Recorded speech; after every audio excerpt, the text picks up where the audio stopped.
여러분 깜짝 놀랄 소식입니다. 작년 12월 태국과 캄보디아 사이에서 전쟁이 일어났습니다. 그런데 휴전을 하고 난 뒤 캄보디아 전역에 이상한 소문이 퍼지기 시작했습니다. 중국한테 속았다는 말과 한국이 가장 무서웠다는 말이 동시에 나왔습니다. 도대체 전쟁터에서 무슨 일이 벌어진 걸까요? 그리고 한국은 어떻게 이들을 그토록 놀라게 만든 걸까요? 미국 국방부에서 35년간 근무한 퇴역 군인이 전쟁 직후 현장을 직접 조사했습니다. 그가 병사들에게 직접 들은 충격적인 진실, 지금 바로 들려드리겠습니다. 시작에 앞서 좋아요와 구독 눌러주시면 한국의 더 많은 이야기를 소개하는 데에 큰 힘이 됩니다. 안녕하십니까? 저는 마이클 톰슨입니다. 미국 국방부에서 35년간 근무했고 지금은 은퇴해서 세계 각지의 분쟁 지역을 조사하는 일을 하고 있습니다. 오늘 들려드릴 이야기는 제가 직접 현장에서 목격하고 조사한 내용입니다. 작년 12월 태국과 캄보디아 사이에서 전쟁이 일어났습니다. 전쟁 자체는 며칠 만에 끝났지만 그 여파는 지금까지도 계속되고 있더군요. 저는 휴전 직후 캄보디아로 들어가 퇴역 군인들과 병사들을 만났습니다. 그들의 입에서 나온 이야기는 제가 35년간 보고 들은 그 어떤 것보다 충격적이었어요. 전쟁이 시작되기 몇 달 전으로 돌아가 보겠습니다.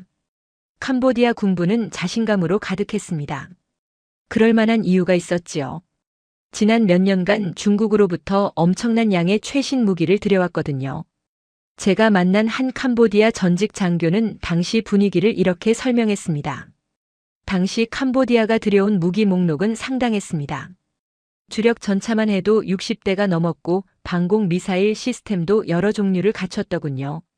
특히 자랑스러워했던 건 다연장 로켓 시스템이었습니다. 한 번에 수십 발을 쏟아부을 수 있는 화력이었지요. 제가 캄보디아 군부 내부 문서를 확인해 본 결과 그들은 철저하게 계산을 했었습니다. 태국 공군이 전투기를 70대 이상 보유하고 있다는 건 알고 있었어요. 하늘에서는 당연히 질 수밖에 없다고 판단했지요. 하지만 육상 화력에서는 자신들이 우위에 있다고 믿었습니다. 특히 다연장 로켓 숫자를 비교했을 때 캄보디아가 약 20대 정도 더 많았습니다. 그들의 전략은 명확했어요. 하늘은 포기하되 땅에서 압도적인 화력으로 밀어붙이겠다는 것이었지요. 로켓을 수백 발씩 퍼부어서 태국 국경 지역을 초토화시키면 태국 정부가 국내 여론 압박을 못 견디고 협상 테이블로 나올 거라고 계산했던 겁니다. 지형적 이점도 있었습니다. 국경 지역에 있던 카지노 건물들을 몇 년에 걸쳐 은밀하게 군사기지로 개조해뒀더군요. 두꺼운 철근 콘크리트 건물이었고 산악 지형 위에 세워져 있어서 방어하기에 매우 유리한 위치였습니다. 제가 만난 장교는 당시 심정을 솔직하게 털어놨습니다. 완벽하다고 생각했다는 거예요. 중국 최신 무기로 완전 무장했고 요새화된 진지에서 버티면서 다연장 로켓으로 태국을 압박하면 충분히 이길 수 있다고 확신했었답니다.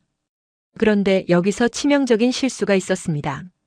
캄보디아 정보당국은 태국군 전력을 분석할 때 미국제 전투기가 몇 대인지 스웨덴제 전투기 성능이 어떤지는 꼼꼼하게 파악했습니다. 하지만 한국에서 들여온 무기들에 대해서는 거의 정보 수집을 하지 않았더군요. 캄보디아 군부 내에서 한국 무기를 바라보는 시각은 이랬습니다. 훈련기나 만드는 나라, 미국 기술 베껴서 조립이나 하는 수준. 대수롭지 않게 넘겨버렸던 거예요. 제가 내부 보고서를 검토해 보니 정말 기가 막혔습니다.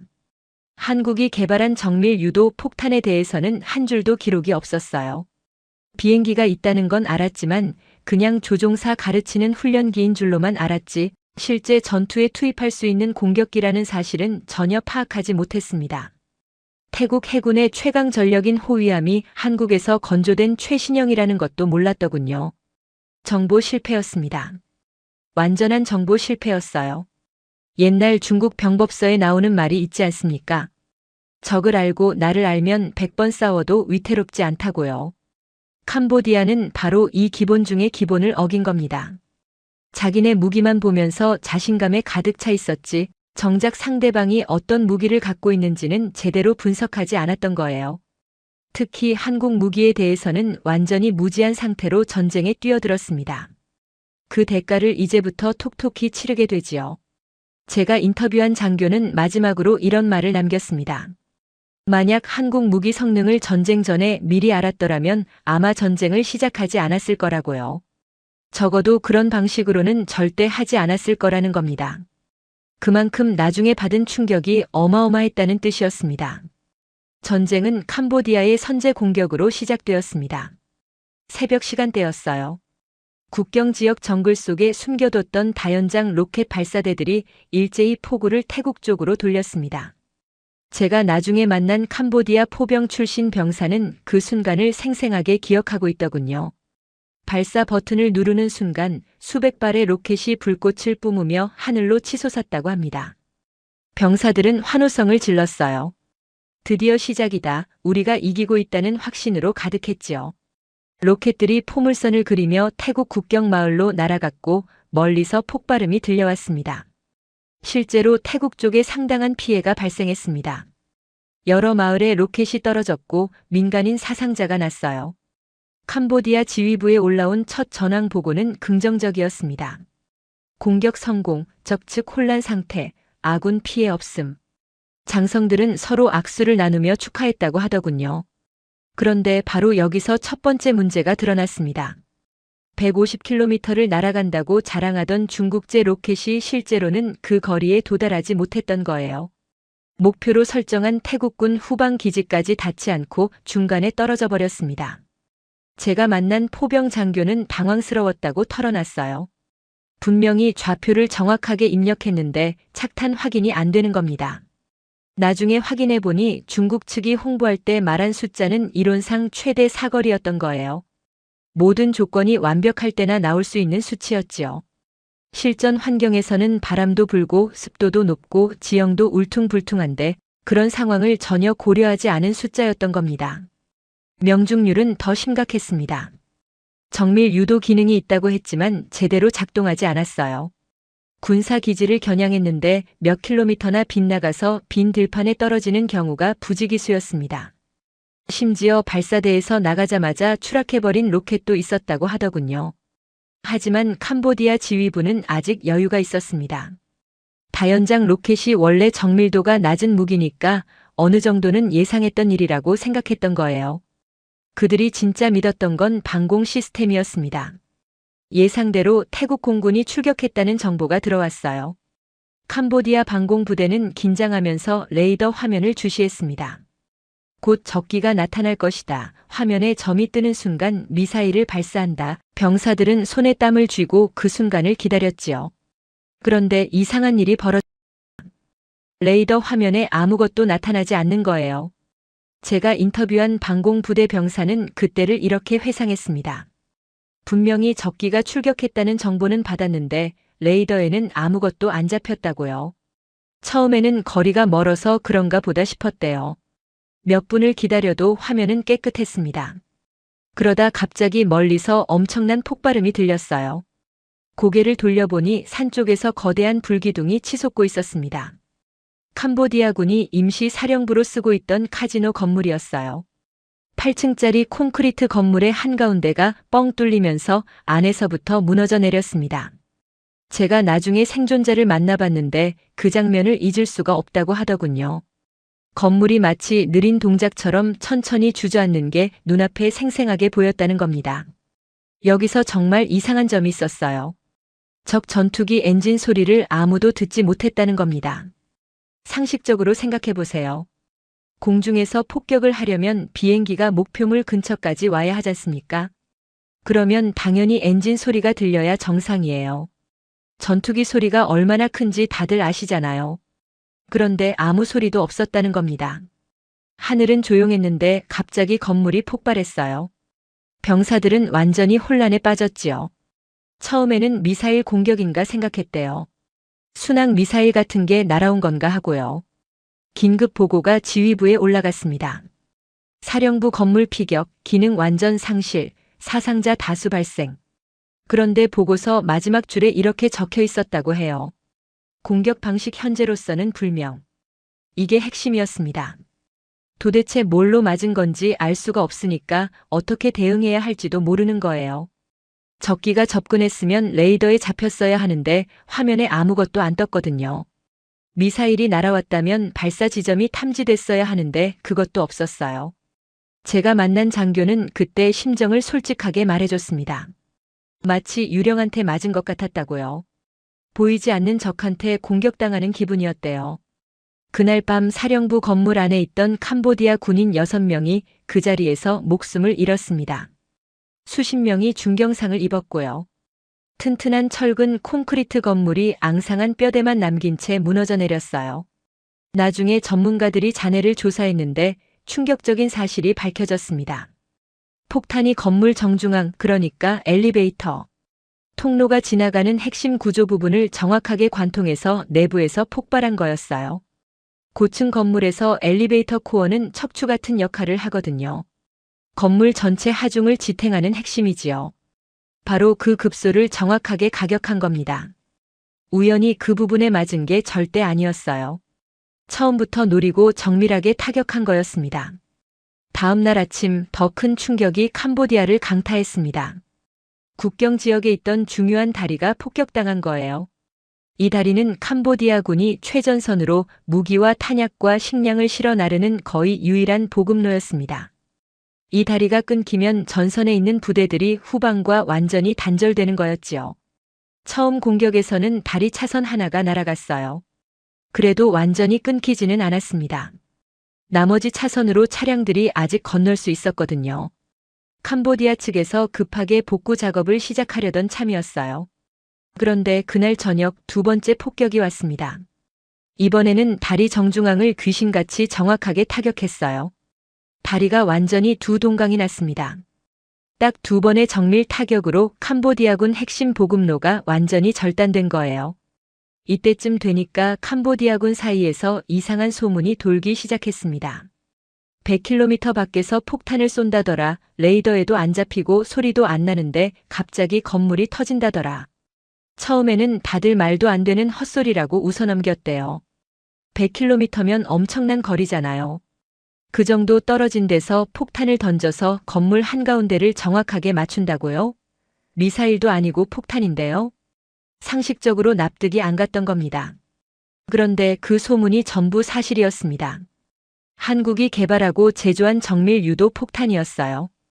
캄보디아 병사들은 이걸 유령 폭탄이라고 부르기 시작했습니다. 소리도 없이 기척도 없이 어디선가 귀신처럼 날아와서 목표물만 정확하게 때리고 사라지는 유령 같은 폭탄이라는 뜻이었지요. 전쟁의 양상이 완전히 바뀌기 시작했습니다. 한국제 정밀 유도 폭탄이 캄보디아군을 공포에 떨게 만들고 있는 동안 그들이 믿었던 중국 무기들이 하나둘씩 본색을 드러내기 시작했습니다. 가장 먼저 무너진 건 방공 시스템이었어요. 캄보디아가 중국으로부터 들여온 방공 레이더와 미사일 시스템은 분명히 최신형이었습니다. 40km 밖에서 적기를 탐지하고 격추시킬 수 있다고 중국 기술자들이 장담했던 장비였지요. 제가 확인한 계약서에도 그렇게 명시되어 있었어요. 그런데 막상 전쟁이 터지고 보니 전혀 작동하지 않았습니다. 태국군이 전자전을 펼쳤거든요.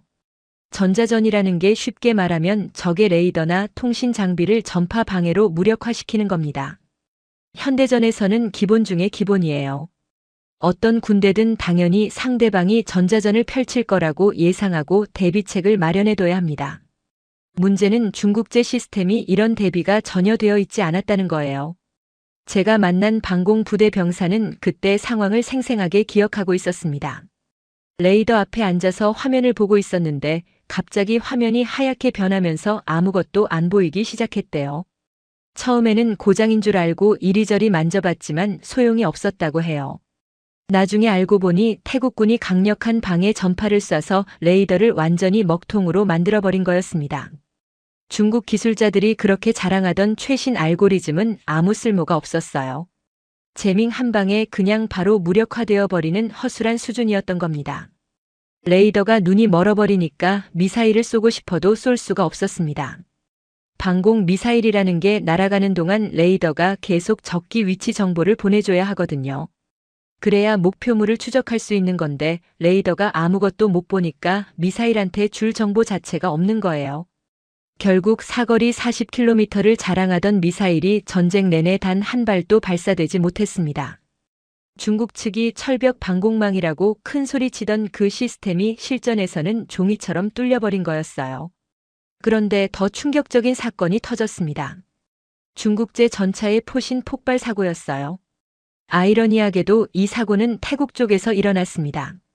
태국도 캄보디아와 마찬가지로 중국에서 전차를 사서 운용하고 있었거든요. 어느 날 태국군 전차 한 대가 캄보디아군 진지를 향해 포격을 하고 있었습니다. 이틀 동안 쉬지 않고 200발 넘게 쏘았어요. 그런데 갑자기 굉음과 함께 포신이 터져버렸습니다. 대포에서 포탄이 날아가는 긴관이 한가운데서 찢어지듯이 갈라진 거예요. 폭발 충격으로 전차 안에 있던 승무원 3명이 부상을 당했고 전차는 완전히 폐기 처분해야 했습니다. 이 사진이 인터넷에 퍼지면서 군사 전문가들이 경악했어요. 전차 포신에는 수명이라는 게 있습니다. 포탄을 발사할 때마다 엄청난 압력과 열이 가해지니까 금속이 조금씩 닳고 피로가 쌓이는 거지요. 그래서 일정 횟수 이상 쏘면 새 포신으로 교체해야 해요. 중국은 이 전차 포신 수명을 500발이라고 공식적으로 명시했습니다. 그런데 태국군 전차는 겨우 200발밖에 안 쏘았어요. 수명의 절반도 채 못 채웠는데 터져버린 겁니다. 제가 자문을 구한 전문가들은 이렇게 말하더군요. 포신이 수명의 40% 지점에서 파열됐다는 건 제작 과정에 심각한 결함이 있다는 뜻이라고요. 금속에 불순물이 섞였거나 열 처리가 제대로 안 됐거나 내부 코팅이 부실했거나 뭔가 근본적인 문제가 있었을 거라는 겁니다. 비교를 해보니 더 가관이었어요. 한국군이 사용하는 전차 포신 수명은 1200발입니다. 중국제 공식 수명 500발보다 2배가 넘는 거지요. 그것도 공식 수명이 그렇다는 거고 실제로는 1200발 다 쏘고도 더 버티는 경우가 많다고 하더군요. 한국 전차는 1200발 쏴도 멀쩡한데 중국 전차는 500발 수명이라면서 200발에 터졌습니다. 이게 품질 차이였어요. 이 소식이 캄보디아군에도 순식간에 퍼졌습니다. 자기들도 똑같은 중국제 전차를 60대나 갖고 있었으니까요. 태국군 전차가 터졌다는 건 자기네 전차도 언제든 터질 수 있다는 뜻이잖아요. 제가 만난 기갑부대 병사는 그 사진을 보는 순간 등골이 오싹했다고 말했습니다. 포탄 장전할 때마다 이번에 터지는 거 아닌가 하는 생각이 들어서 손이 떨렸다고 하더군요. 전차병들의 사기가 완전히 바닥을 쳤어요. 원래 전차라는 게 보병들한테는 든든한 방패 같은 존재잖아요. 적을 막아주고 강력한 화력으로 지원해주는 거니까요.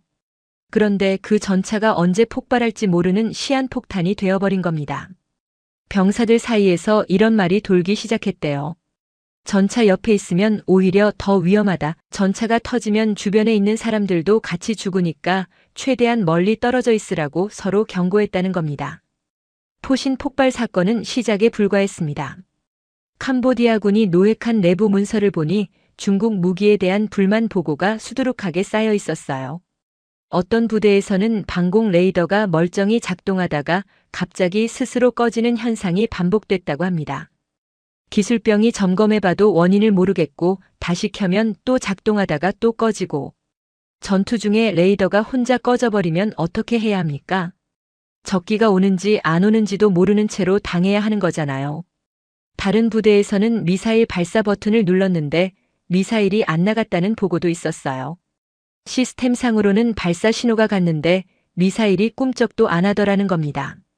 확인해보니 발사대와 미사일 사이 연결 회로에 접촉 불량이 있었다고 해요. 적기가 날아오는데 미사일 버튼 눌렀는데 안 나가면 그냥 죽는 거잖아요. 부품 교체 문제는 더 심각했습니다. 중국 측에 고장난 부품 교체를 요청하면 답이 몇 달씩 안 왔대요. 급하다고 재촉해도 지금 물량이 없다, 기다리라 이러면서 질질 끌었다는 겁니다. 전쟁 중에 부품이 없어서 무기를 못 쓰면 어떻게 합니까? 제가 만난 장교는 이 부분에서 특히 분노했습니다. 중국이 무기 팔 때는 얼마나 친절했는지 모른다고 하더군요. 뭐든 해드리겠습니다. 걱정 마십시오. 이러면서요. 근데 막상 돈 받고 나니까 태도가 180도 바뀌었다는 겁니다. 부품 달라고 하면 안 주고 기술 지원 요청하면 무시하고 완전히 먹튀였다고요. 반면에 태국이 한국에서 산 군함은 달랐습니다. 제가 태국 해군 관계자한테 들은 얘긴데 한국에서 배를 살 때 기술 이전까지 해줬대요. 그냥 완성품만 파는 게 아니라 태국 기술자들을 한국으로 초청해서 건조 과정에 함께 참여하게 했다는 겁니다. 덕분에 태국이 나중에 자체적으로 배 정비도 할 수 있게 됐고 간단한 개조나 업그레이드도 가능해졌어요. 부품 공급도 신속했고요. 이게 진짜 파트너십 아니겠어요? 중국은 무기 팔아서 돈만 벌면 그만이고 한국은 고객이 스스로 성장할 수 있게 도와주는 거예요. 캄보디아 장교가 저한테 쓴웃음을 지으며 이런 말을 했습니다. 중국 무기를 왜 샀냐고요? 싸니까요. 근데 지금 깨달은 게 있다고 하더군요. 싼 게 비지떡이라는 말이 왜 있는지. 100만 달러짜리 중국 전차가 200발에 터지면 그게 진짜 싼 겁니까? 비싼 겁니까? 결국 병사들 목숨으로 그 값을 치른 거라고요. 중국 무기가 줄줄이 실패하는 동안 캄보디아군에게 또 다른 악몽이 찾아왔습니다. 처음에는 그냥 훈련기인 줄 알았대요. 캄보디아 정보당국에서 태국 공군이 국경 근처 전진 기지에 비행기를 배치했다는 보고를 받았습니다. 보고서에는 한국에서 만든 훈련기라고 적혀 있었어요. 훈련기라는 단어를 보고 캄보디아 지휘부는 코웃음을 쳤습니다. 진짜 전투기가 부족해서 훈련기까지 끌고 나왔나 보다 이렇게 생각한 거예요. 대수롭지 않게 넘어갔지요. 그게 얼마나 치명적인 오판이었는지 곧 깨닫게 됩니다.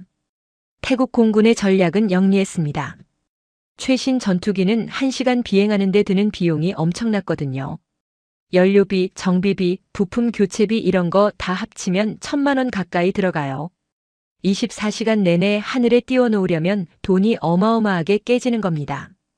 그런데 한국제 경공격기는 운용비가 그것의 3분의 1밖에 안 됐어요.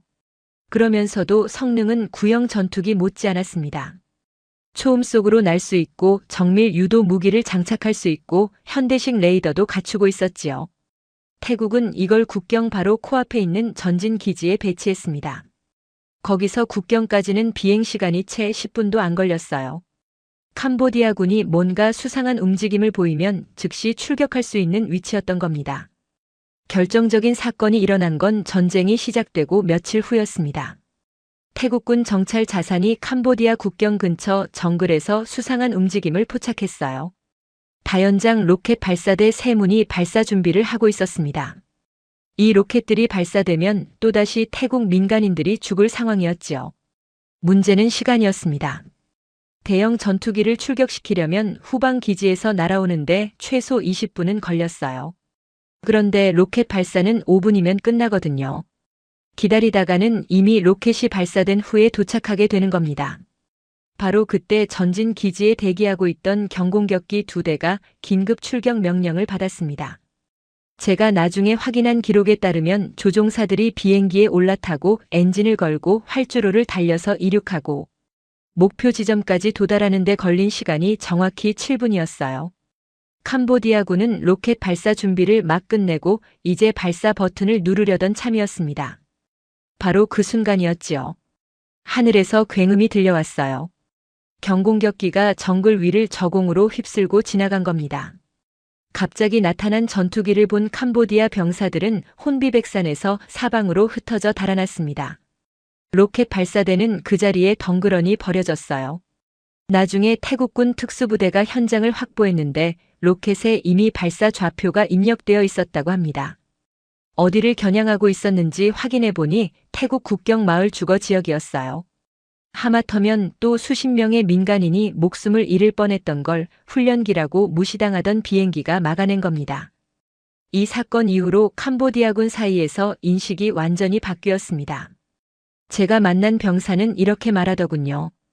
대형 전투기는 무섭긴 한데 그래도 예측이 가능하다고요. 큰 비행기니까 출격 준비하는데 시간이 걸리고 어느 방향에서 오는지 대충 감이 온다는 겁니다. 근데 이 작은 비행기는 달랐대요. 갑자기 어디서 튀어나올지 모르겠고 빠르고 조용하고 캄보디아군이 로켓 발사 준비를 하고 있으면 언제 날아올지 몰라서 신경이 곤두섰다고 합니다. 예전에는 느긋하게 준비하고 발사하고 도망갈 시간이 있었어요. 그런데 이 비행기가 전진 배치된 다음부터는 발사 준비하다가 엔진 소리만 들려도 허겁지겁 장비를 내팽개치고 도망쳐야 했대요. 로켓 한 발도 제대로 못 쏘고 달아나기 바빴다는 겁니다.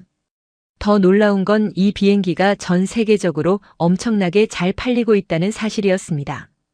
태국뿐만 아니라 필리핀, 인도네시아, 이라크, 폴란드 같은 나라들이 줄줄이 이 비행기를 샀어요. 지금까지 수출된 대수가 거의 200대에 육박한다고 하더군요. 한국이 만든 항공기 중에서 단일 기종으로 이 정도 수출 실적을 올린 건 유일하대요. 그만큼 세계 시장에서 인정받고 있다는 뜻이지요. 이번 전쟁은 이 비행기의 실전 능력을 전 세계에 생생하게 증명하는 기회가 됐습니다. 훈련기라고 무시당하던 비행기가 실제 전쟁터에서 결정적인 순간에 민간인을 구하고 적의 공격을 저지하는 활약을 펼쳤으니까요.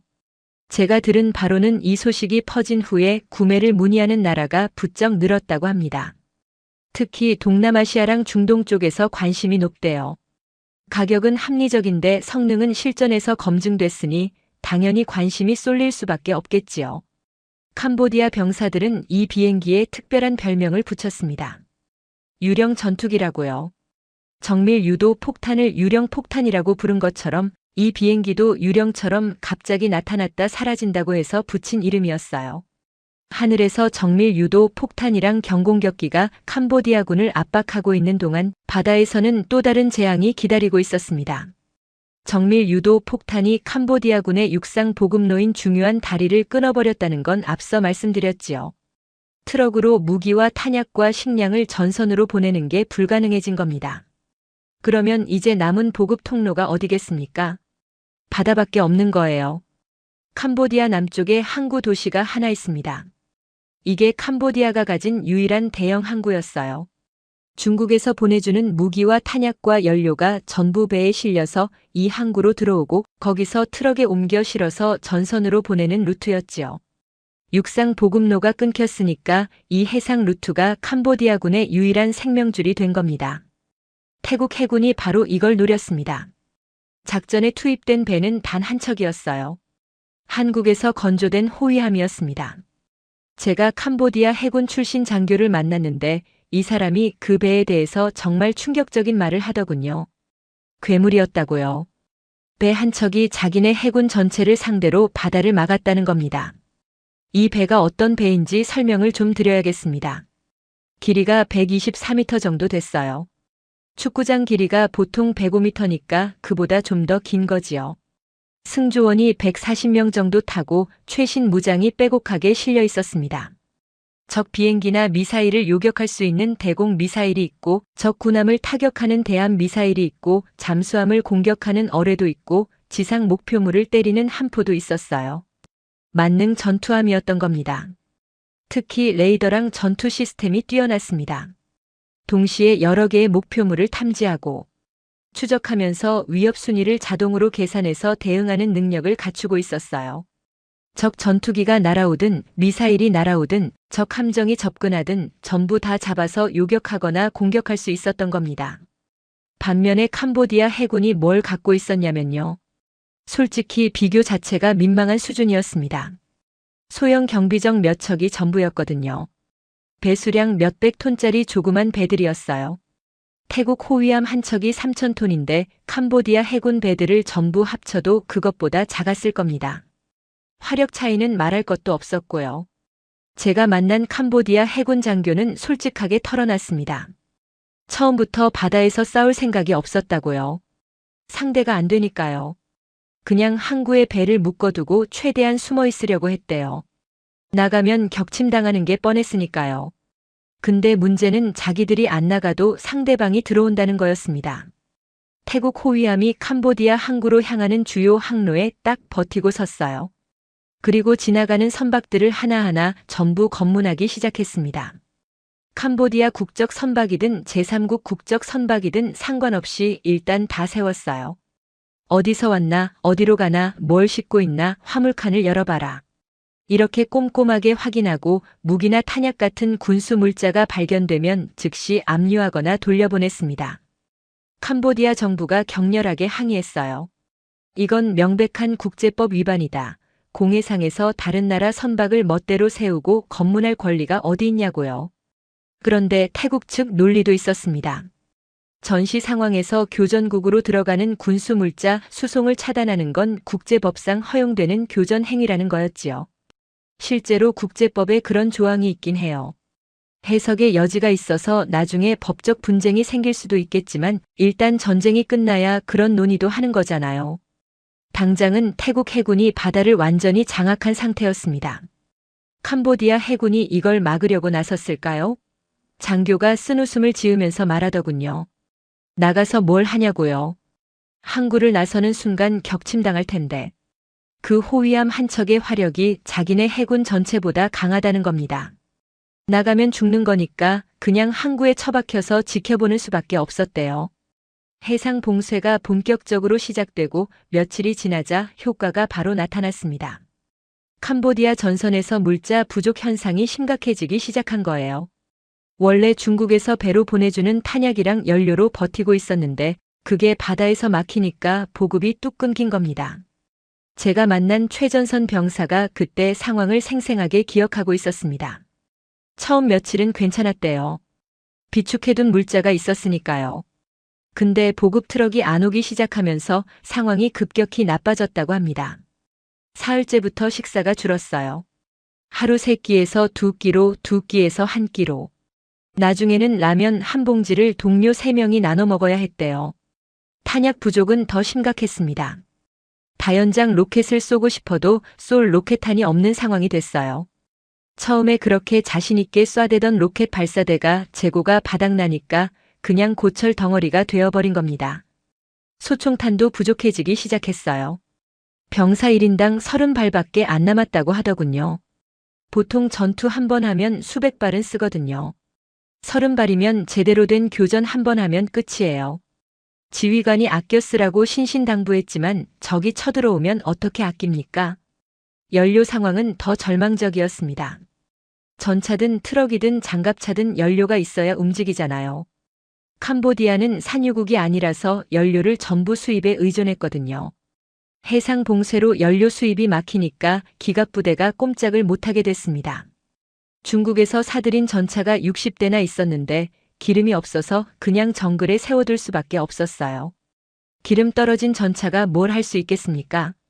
움직이지 못하면 그냥 거대한 철덩어리에 불과한 거잖아요. 제가 만난 기갑부대 병사는 한탄하듯이 말했습니다.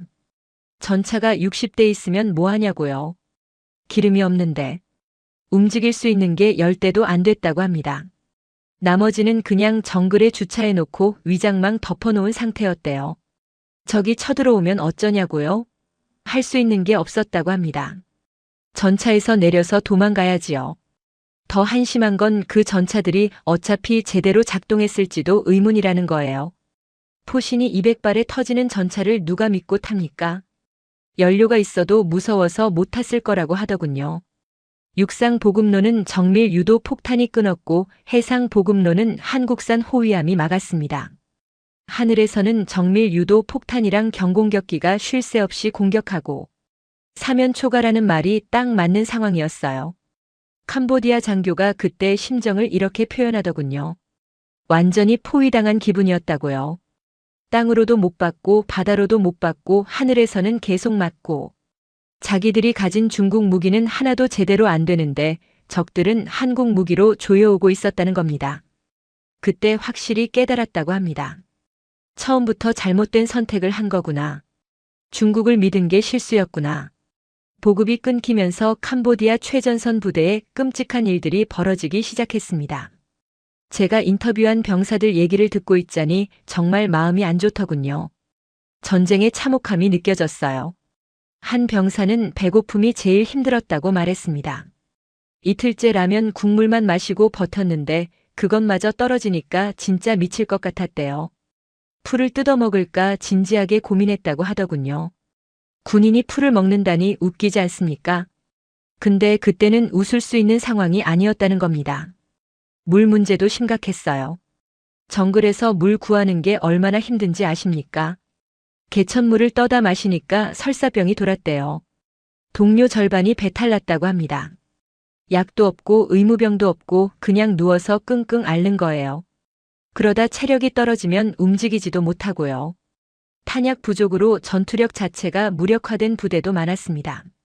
소총탄 30발로 뭘 어떻게 해요? 적이 100명 몰려오면 30발 쏘고 나면 끝이잖아요. 지휘관이 진지를 사수하라고 명령하는데 뭘로 사수합니까? 돌이라도 던지라는 건가요? 이런 상황에서 탈영병이 속출하기 시작했습니다.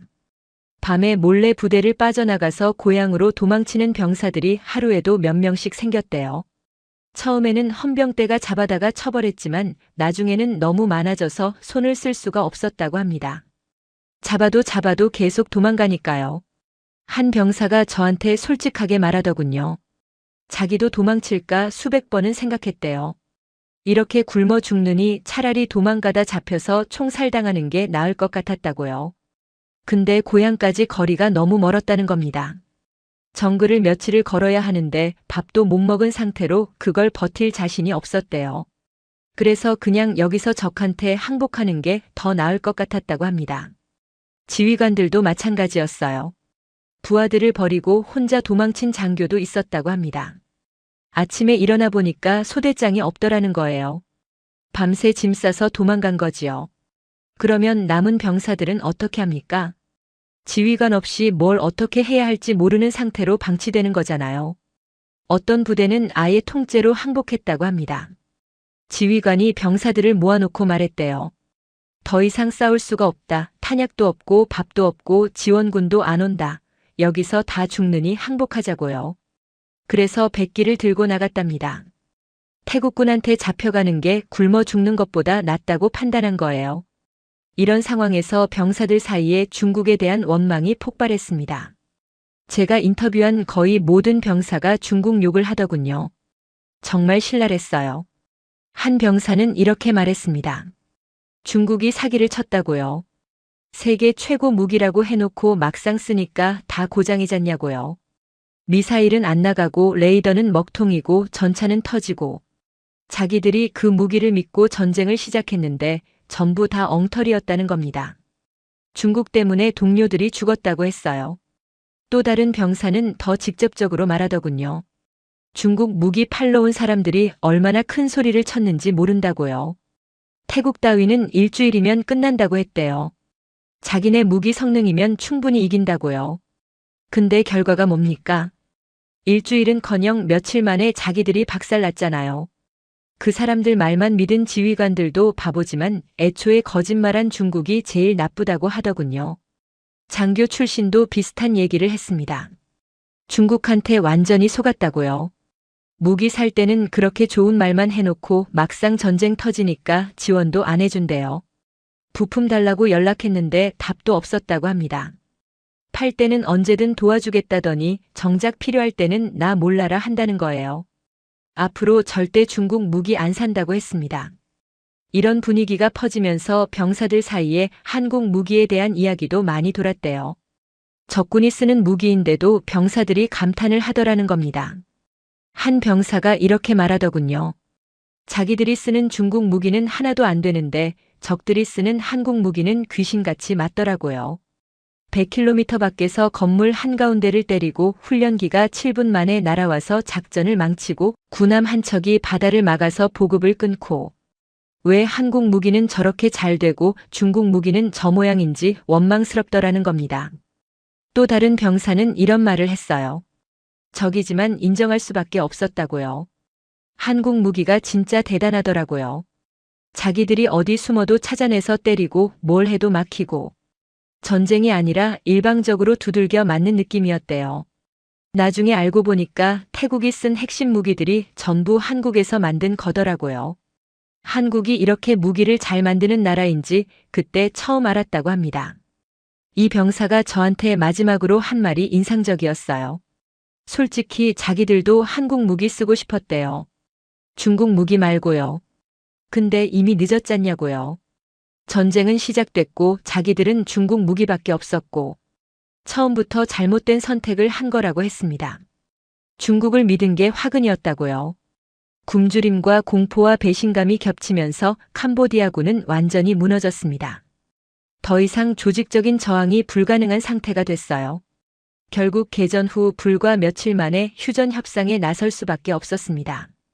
협상 테이블에 앉은 캄보디아 대표단의 심정이 어땠을지 상상이 가시지요. 자신만만하게 전쟁을 시작했다가 완전히 박살이 났으니까요. 그것도 믿었던 중국 무기가 전부 배신하는 바람에요. 전쟁이 휴전으로 마무리된 직후 저는 캄보디아 현지 분위기를 파악하기 위해 여러 경로로 정보를 수집했습니다. 제가 들은 이야기들 중에는 정말 놀라운 것들이 많았어요. 캄보디아 사회 전체에 이번 전쟁에 대한 이야기가 급속도로 퍼지면서 일종의 도시 전설 같은 것들이 만들어지고 있었거든요. 전쟁을 직접 겪은 병사들이 제대하거나 휴가를 나와서 고향에 돌아가면 당연히 가족들한테 자기가 전쟁터에서 겪은 일을 이야기하잖아요. 그러면 그게 동네 사람들한테 퍼지고 옆 마을로 퍼지고 시장에서 장사하는 사람들 입을 타고 다른 지역까지 퍼지고요. 입에서 입으로 전해지다 보면 점점 부풀려지기도 하고 과장되기도 해요. 어떤 부분은 왜곡되기도 하고요. 그 과정에서 사실과 과장이 뒤섞인 온갖 소문들이 캄보디아 전역을 뒤덮은 겁니다. 제가 수집한 소문들 중에서 가장 많이 회자되는 것들을 정리해드리겠습니다. 첫 번째는 중국 무기에 대한 소문이었는데요. 내용이 정말 신랄하고 독했습니다. 캄보디아 사람들 사이에서 중국 무기를 뭐라고 부르는지 아십니까? 전시회용 무기라고 부른대요. 무슨 뜻이냐면 전시회에 갖다 놓고 손님들한테 구경시키는 데는 아주 좋은데 실제로 전쟁에서 쓰면 절대 안 되는 무기라는 겁니다. 겉모양은 번지르하게 잘 만들어 놨는데 속은 텅 비었다는 뜻이지요.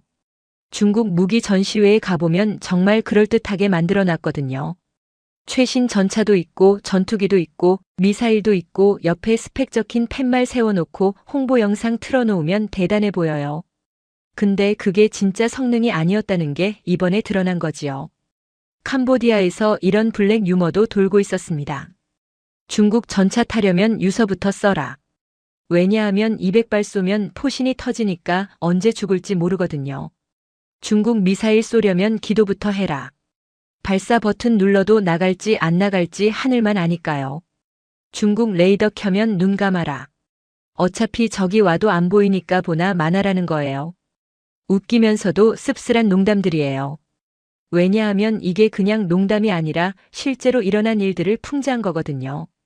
진짜로 전차 포신이 터져서 병사들이 다쳤고 진짜로 미사일이 안 나가서 속수무책으로 당했고 진짜로 레이더가 먹통이 돼서 폭격당하는 줄도 몰랐잖아요. 그 무기들 때문에 캄보디아 병사들이 죽었으니까 웃을 수만은 없는 농담이에요.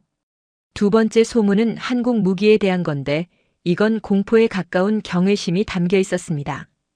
캄보디아 사람들 사이에서 한국 폭탄을 어떻게 묘사하는지 들어보면 소름이 돋으실 거예요. 한국 폭탄은 유령이다. 100km 밖에서 날아오는데 소리도 없고 기척도 없다. 비행기 엔진 소리가 안 들린다. 레이더에도 안 잡힌다. 어디서 오는지 전혀 알 수가 없다. 그러다가 갑자기 건물이 터진다. 숨어도 찾아내고 도망쳐도 따라온다. 이 폭탄한테서 도망칠 방법은 세상에 없다고요. 사실 여부를 따져보면 상당 부분이 진짜 사실이에요. 100km 사거리는 실제로 맞고 곡선 비행 능력도 있고 건물 정중앙을 정밀하게 타격하는 것도 실제로 증명됐잖아요.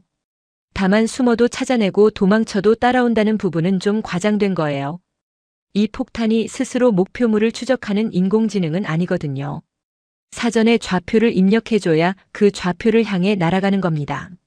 하지만 이런 과장이 생긴 이유가 있어요. 당하는 입장에서는 이 폭탄이 어디서 어떻게 날아오는지 전혀 파악이 안 됐거든요. 레이더에도 안 잡히고 비행기 소리도 안 들리는데 갑자기 건물이 폭발하니까 마치 유령이 습격하는 것처럼 느꼈던 거예요. 극심한 공포가 이런 과장된 소문을 만들어낸 겁니다. 한국 비행기에 대한 소문도 널리 퍼졌어요. 훈련기인 줄 알았는데 진짜 전투기보다 더 무서웠다. 크기가 작아서 눈에 잘 안 띈다. 갑자기 어디서 튀어나올지 예측이 안 된다. 7분이면 나타나서 모든 걸 망쳐놓는다. 이건 비행기가 아니라 유령이다. 이것도 대부분 실제 사실에 기반한 소문이에요. 정말로 전진 기지에 배치되어서 긴급 대응 임무를 수행했고 실제로 7분 만에 출격해서 로켓 발사를 저지한 사례가 있었으니까요. 세 번째 소문이 가장 충격적이었는데요. 한국 군함에 대한 거예요. 한국에서 만든 괴물 군함이 있다. 그 한 척이 캄보디아 해군 전체를 상대로 바다를 막았다. 미사일을 수십 발 동시에 발사할 수 있다. 적 비행기가 날아오면 격추시키고 미사일이 날아오면 요격하고 잠수함이 접근하면 어뢰로 공격한다. 만능이다. 그 배가 바다에 떠 있으면 아무것도 지나갈 수가 없다. 한국 조선 기술이 세계 최강이라서 이런 괴물을 만들 수 있는 거라고요. 이것도 대부분 사실이에요. 약간 과장된 부분이 있긴 하지만 그 배의 성능이 정말 뛰어나고 실제로 해상 봉쇄를 성공적으로 수행했으니까요. 캄보디아 해군이 꼼짝도 못하고 항구에 처박혀 있었던 건 사실이잖아요. 네 번째는 중국과 한국을 직접 비교하는 소문이에요. 이게 캄보디아 사람들 사이에서 정설처럼 굳어졌더군요. 중국 무기는 싸긴 싼데 실전에서 못 쓴다. 카탈로그에 적힌 스펙은 다 뻥이다. 한국 무기는 중국보다 비싸긴 한데 진짜로 된다. 설명서에 적힌 대로 실제로 작동한다. 중국은 무기 팔고 나면 나 몰라라 한다. 부품 달라고 해도 안 주고 고장 나도 안 고쳐준다.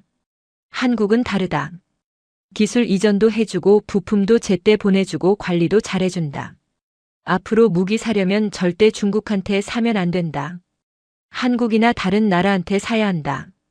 이건 상당히 정확한 평가예요. 실제로 한국 무기가 가성비 면에서 세계 최고 수준이라는 건 방위산업 전문가들 사이에서 이미 정설이거든요. 그리고 중국 무기의 사후 관리 문제도 실제로 여러 나라에서 지적되는 고질적인 문제고요. 캄보디아 사람들이 직접 경험해 보니까 그 차이를 뼈저리게 느낀 겁니다. 이런 소문들이 캄보디아 전역에 퍼지면서 두 나라에 대한 인식이 완전히 뒤바뀌었습니다. 중국에 대해서는 사기꾼, 거짓말쟁이라는 부정적인 인식이 단단하게 박혀버렸고 한국에 대해서는 무섭지만 대단한 나라, 진짜 실력 있는 나라라는 인식이 새롭게 생긴 거예요. 제가 만난 캄보디아 사람들 중에 이런 말을 하는 경우가 정말 많았습니다. 전쟁 전에는 한국 하면 K-팝이랑 드라마 생각했는데 지금은 무기 생각이 먼저 난다고요. 특히 군 관계자들 사이에서 한국에 대한 평가가 180도 달라졌어요. 제가 인터뷰한 전직 장교가 이렇게 말하더군요. 솔직히 인정한다고요. 한국이 진짜 대단한 나라라고요. 자기들이 한국을 너무 얕봤다고 했습니다. 훈련기나 만드는 나라, 조립이나 하는 나라라고 무시했는데 그게 얼마나 어리석고 오만한 생각이었는지 이번에 뼈저리게 깨달았대요. 한국은 하늘도 장악하고 바다도 장악하고 땅도 장악할 수 있는 첨단 무기를 전부 다 자체 개발해서 만들 수 있는 나라라고요. 그리고 그 무기들이 진짜 실전에서 제대로 먹힌다는 게 이번 전쟁에서 확실하게 증명됐잖냐고 했습니다. 더 놀라운 건 적이었던 캄보디아 사람들 중에서도 한국 무기를 사고 싶다는 의견이 나온다는 거예요. 제가 들은 바로는 캄보디아 군부 일각에서 전쟁이 끝난 후에 이런 논의가 있었대요. 자기들도 한국 무기를 도입해야 하는 거 아니냐? 이번에 확실히 받잖냐? 중국 무기로는 한국 무기를 절대로 이길 수가 없다. 차라리 한국에서 무기를 들여오면 국방력이 훨씬 올라갈 거라고요. 물론 현실적으로 당장 실현되기는 어려워요. 캄보디아랑 한국 사이에 군사 협력 관계가 딱히 있는 것도 아니고 정치적으로 복잡한 문제가 많으니까요. 하지만 적국 군부에서조차 한국 무기를 인정하고 도입을 진지하게 검토한다는 것 자체가 엄청난 일 아니겠습니까? 그만큼 이번 전쟁에서 한국 무기가 보여준 성능이 충격적이었다는 뜻이에요. 이번 전쟁의 여파는 캄보디아에만 국한되지 않았습니다. 동남아시아 전체에 파장이 퍼졌어요.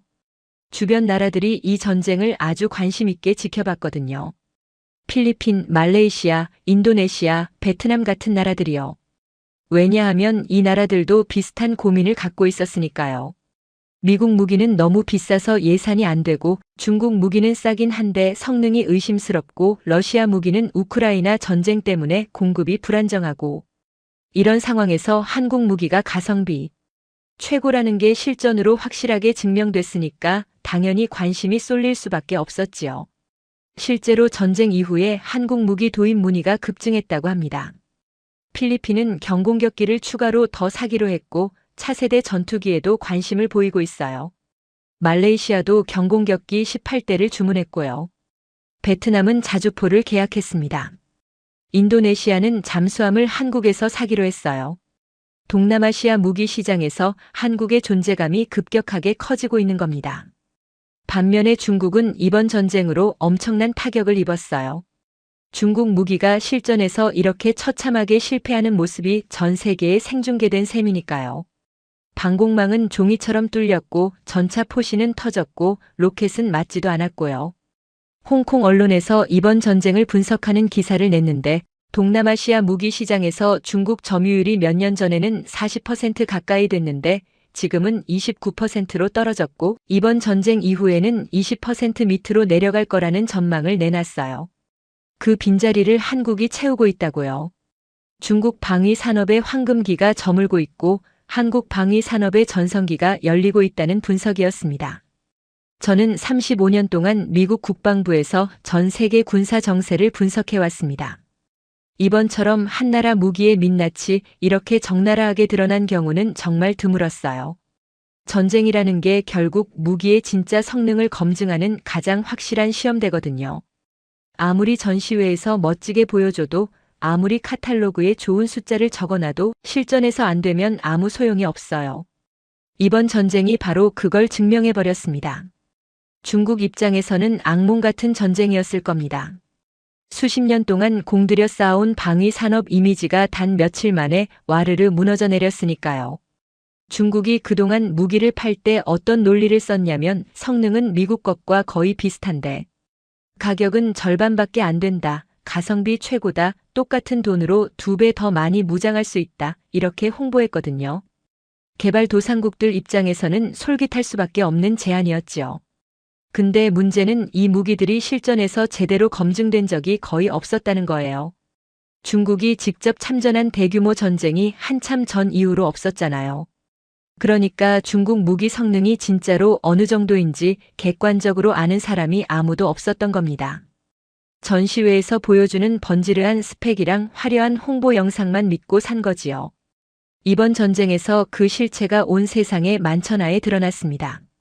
40km 밖에서 적기를 잡는다던 레이더가 전자전 한 방에 허무하게 먹통이 되고 500발 쏠 수 있다던 전차 포신이 겨우 200발에 찢어지듯이 터져버리고 150km 날아간다던 로켓이 목표물 근처에도 못 가고 엉뚱한 데 떨어지고 카탈로그에 인쇄된 숫자랑 실제 성능이 완전히 딴판이라는 게 증명된 거예요. 이건 단순히 캄보디아 한나라의 문제가 아닙니다. 중국 방위 산업 전체에 대한 신뢰를 뿌리째 흔드는 대사건이에요. 앞으로 중국 무기를 사려던 나라들이 이번 사례를 보고 다시 한번 심각하게 재고하게 될 겁니다. 아무리 싸도 실전에서 이 모양이면 무슨 소용이 있냐고요. 그 돈이면 차라리 좀 더 보태서 제대로 검증된 무기를 사는 게 낫지 않냐고요. 비싼 게 비지떡이라는 걸 캄보디아가 피로 증명해줬으니까요. 반면에 한국은 이번 전쟁에서 엄청난 수혜를 입었습니다. 돈 한 푼 안 들이고 전 세계를 상대로 한국 무기의 실전 능력을 대대적으로 광고한 셈이니까요. 정밀 유도 폭탄이 100km 밖에서 건물 정중앙을 정확하게 때리는 장면, 경공격기가 7분 만에 긴급 출격해서 적의 로켓 발사를 저지하는 뉴스, 호위함이 단독으로 해상 봉쇄를 완벽하게 성공시키는 보도. 이런 것들이 전 세계 언론과 군사 전문 매체와 인터넷을 통해서 순식간에 퍼져나갔거든요. 어떤 광고보다 효과적인 홍보였어요.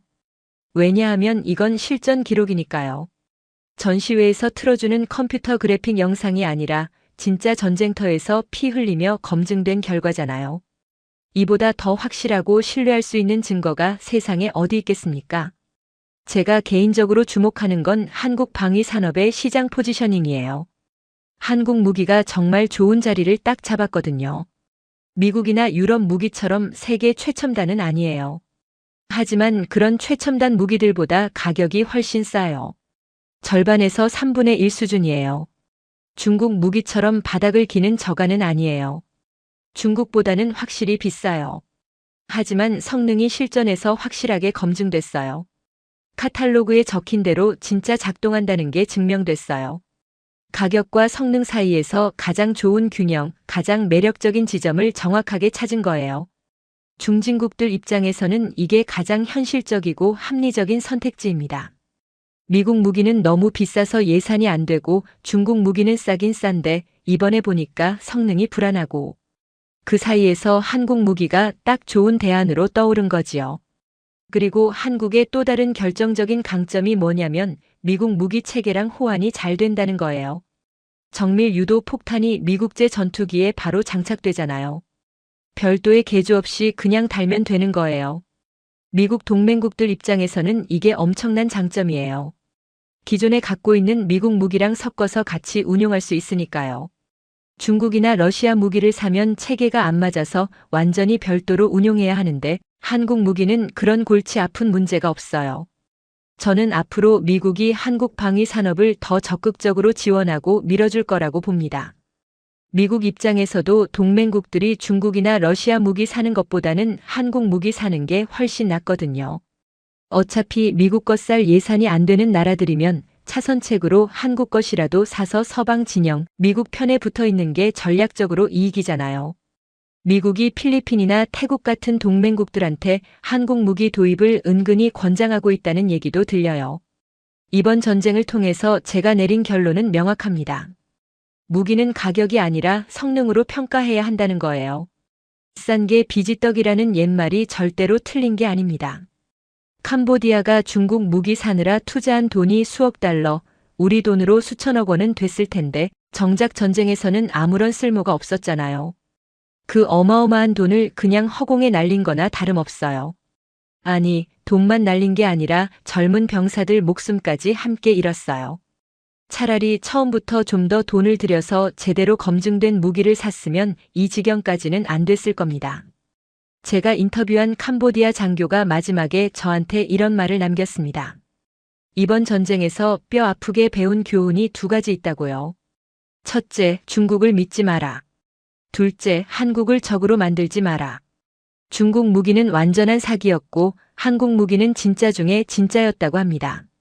처음부터 잘못된 선택을 했고 그 대가를 젊은 병사들의 피와 목숨으로 치렀다고요. 그리고 마지막으로 이 말을 꼭 덧붙여 달라고 하더군요. 한국 사람들한테 전해달라고요. 당신들 나라가 만든 무기는 정말 대단하다고요. 솔직히 말해서 무서웠다고 합니다. 100km 밖에서 소리도 없이 날아오는 폭탄, 7분 만에. 어디서든 나타나는 전투기, 바다 전체를 혼자서 막아버리는 군함. 이런 것들을 상대해야 했던 입장에서는 정말 악몽이었다고요. 근데 그 무서움 뒤에는 존경심이 있다고 했습니다. 한국은 진짜 대단한 나라라고요. 패배자의 입에서 나온 이 말이 어떤 승자의 자랑보다 더 강력하게 가슴에 와닿았습니다. 적이 인정하는 실력이야말로 진짜 실력이니까요. 이번 전쟁은 두 가지를 전 세계에 확실하게 증명했습니다. 중국 무기의 허상이 폭로됐고 한국 무기의 진가가 입증됐습니다. 속은 자는 캄보디아였고 속인 자는 중국이었어요. 그리고 그 사이에서 한국이 가장 큰 수혜자가 됐습니다. 앞으로 세계 무기 시장의 판도가 바뀔 겁니다. 중국의 시대는 저물고 있고 한국의 시대가 활짝 열리고 있어요. 이번 태국 캄보디아 전쟁이 바로 그 역사적인 전환점이 될 겁니다. 오늘 사연은 여기까지입니다. 태국 캄보디아 전쟁에서 드러난 중국 무기의 실패와 한국 무기의 우수성 스토리 어떠셨나요? 사연의 주인공에게 응원의 댓글을 남겨주세요.